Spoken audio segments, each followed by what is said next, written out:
وزیر اعلیٰ علی امین گنڈاپور نے سوال اٹھایا کہ بانی P T I cipher case میں بری ہوئے تو اب ذمہ دار کون ہوں گے؟ سائفر کیس کا بدلہ لینے کی دھمکی بھی دے دی۔ آج الحمدللہ آپ نے دیکھ لیا کہ سائفر کیس بڑھ گیا۔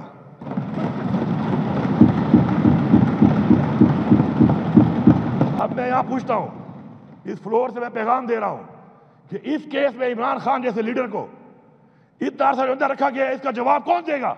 کون ذمہ دار ہے اس کا؟ یہ کیس کس نے بنایا تھا؟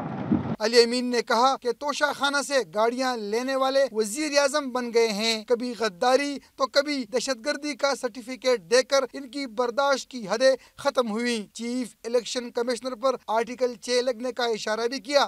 چیف الیکشن کمشنر صاحب، آپ میرے پہ کیس کروا لو، فونے کر کے کروا لو، تکڑے ہو جاؤ کہ فونے کر کے اس پہ یہ کیس کرو، اس پہ تم مجھے بلیک میل کرو گے، تم مجھے نائل کرا دو، میں دوبارہ آؤں گا، اس سے بڑھ کے آؤں گا، اس عوام کی طاقت سے آؤں گا اور تمہارے سے پوچھوں گا کہ تم نے آئین توڑا ہے، تم نے آئین شکنی کی ہے، تم آرٹیکل 6 کے مرتکب ہو اور تمہیں یہ جواب دینا پڑے گا۔